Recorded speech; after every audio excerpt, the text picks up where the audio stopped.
Some growing safety concerns tonight for riders of LA Metro after the latest high-profile violent incident. A security guard stabbed at the Beeline station near Children's Hospital in Hollywood. Stabbing suspect shot and killed during that incident. LA County Supervisor Kathryn Barger, she serves on the LA Metro board, and she joins us now with more on these growing safety concerns. Supervisor, always good to have you. It has been so long. Too long. Yeah, well...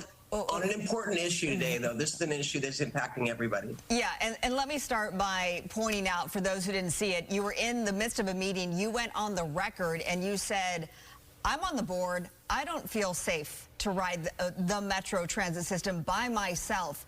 I applaud you for speaking your truth.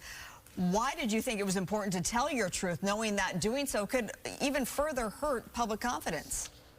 Well, this is not the first time I've made that comment. I've had frustration since we've had this discussion regarding ambassadors versus law enforcement.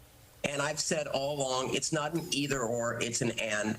Law enforcement plays an important role on our metro system, both as a deterrent, but also as protection for not only our riders, but also the personnel that are operating our buses and our light rail and our system as a whole. And it's just a common sense approach that is being lost. And, I think back to when I learned about, the murder of Myrna when she was leaving work early morning.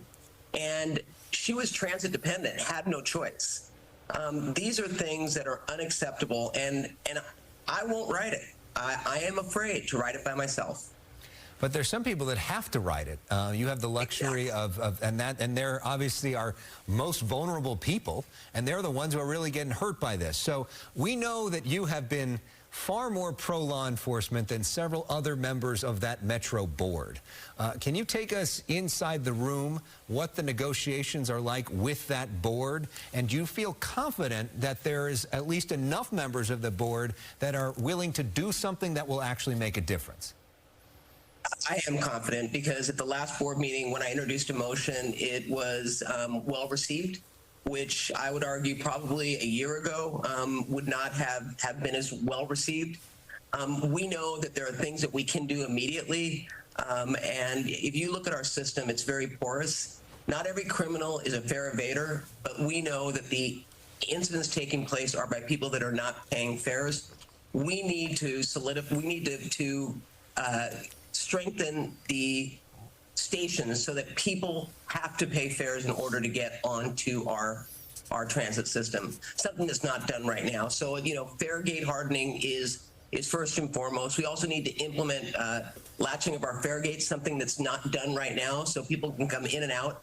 And then we need to take a hard look at fare enforcement and the role that it plays in mitigating our public safety crisis. Again, something that a year ago would not even have been up for debate, and now it is. And one of my colleagues actually amended the motion and wants to ensure that people don't get on our transit system with knives. Well, that's going to be an interesting report back, because I think that means we're going to put metal detectors in. But this is an all hands on deck. And to your point, Alex, you're right. This woman had no choice. There are people that are dependent upon our transit system. And when I hear that ridership has gone up, we are seeing more businesses mandating that employees come back into work.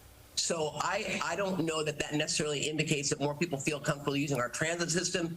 It means that people are getting back into the office. And we have a moral and an ethical responsibility to make sure that when they ride our transit system, they are safe.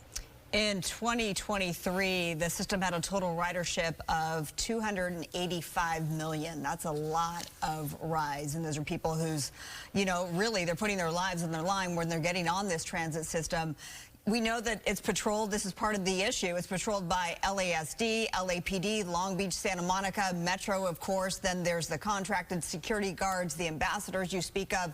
Really, what is you think the sticking point? What's the breakdown when you have so many different agencies tasked with monitoring it? Let them do their job. Rather than dictate to them what our expectation is. We have a contract with law enforcement. We've got transit officers. The man that was stabbed yesterday was a transit officer. Let them do their job. Put together a safety plan, provide it to the board, and then let's talk about it, rather than the board dictating and mandating what we believe needs to be done.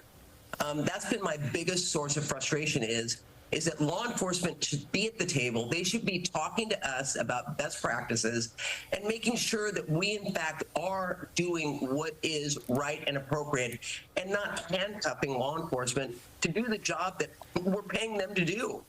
Real quick, because I'm out of time, should Metro have its own police force? You know, so even if we say yes, it's going to be at least 5 years to build that. I don't believe that it's financially feasible for us to do that.